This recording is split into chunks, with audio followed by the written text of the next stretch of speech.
किसी देव की नहीं किया, लेकिन वंदना किया तो किसकी किया? सत्यम परम धीमहि, पूर्ण सत्य की वंदना की। और सत्य में ही सब कुछ समाहित है, चाहे वो गलत हो चाहे सही हो, दोनों सत्य है। यदि आप गलत हैं तो ये भी सत्य है कि आप गलत हैं, और आप सत्य हैं तो आप ये भी सत्य है कि आप सत्य हैं। तो सत्य के अतिरिक्त कुछ नहीं। गलत व्यक्ति भी है तो वो सत्य है कि ये गलत है। तो वेदव्यास जी ने सत्यम परम धीमहि, सत्य की वंदना कर दिया, मानो संपूर्ण सृष्टि की वंदना वेदव्यास जी ने कर दी।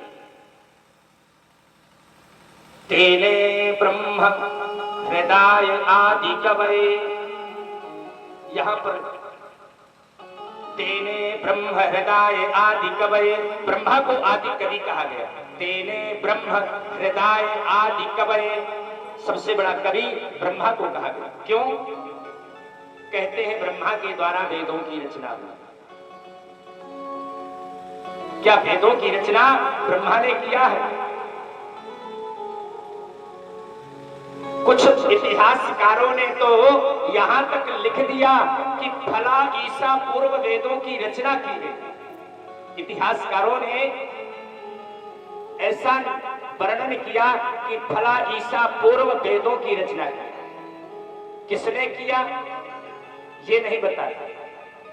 शास्त्र कुछ कह रहे हैं, तेने ब्रह्म हृदय आदि कवये, ब्रह्मा को आदि कवि। आदि कवि का मतलब कि वेदों, आदि काव्य है वेद, तो वेदों की रचना किया।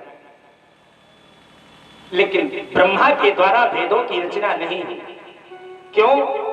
क्योंकि वेद को अपौरुषेय कहा गया है। किसी पुरुष के द्वारा वेदों का निर्माण नहीं हुआ। वेद अपौरुषेय है। कैसे? बाबा तुलसीदास जी संकेत करते हैं। कब का संकेत है? कि जाकी सहज श्वास श्रुति चारे, सो हरि पर यह कौतुक भारी। श्री राम जय राम जय जय राम, जय श्री राम जय जय श्री राम। जाकी सहज श्वास श्रुति चारे, सो हरि पर यह कौतुक भारी।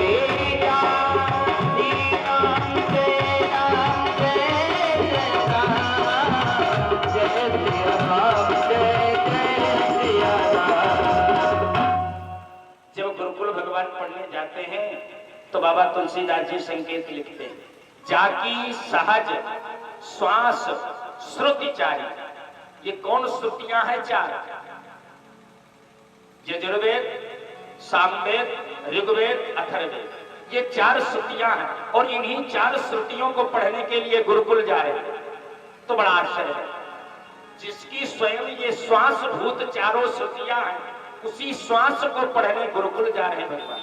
जाकी सहज श्वास श्रुति चारी, सो हरि पढ़ यह कौतुक भारी। ये बड़ा कौतुक है जो अपने ही श्वास को पढ़ने जा रहे हैं।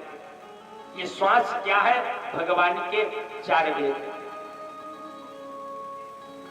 तो अब ब्रह्मा जी भगवान नारायण को बनाया है कि नारायण ने भगवान ब्रह्मा को बनाया? भगवान नारायण के नाभि कमल कोश से ब्रह्मा का प्राकट्य होता, न कि ब्रह्मा के द्वारा नारायण का प्राकट्य। तो श्वास से शरीर चलता है कि शरीर से श्वास चलता है? श्वास से शरीर चलता है। श्वास चली गई तो शरीर चला गया, मिट्टी हो गई।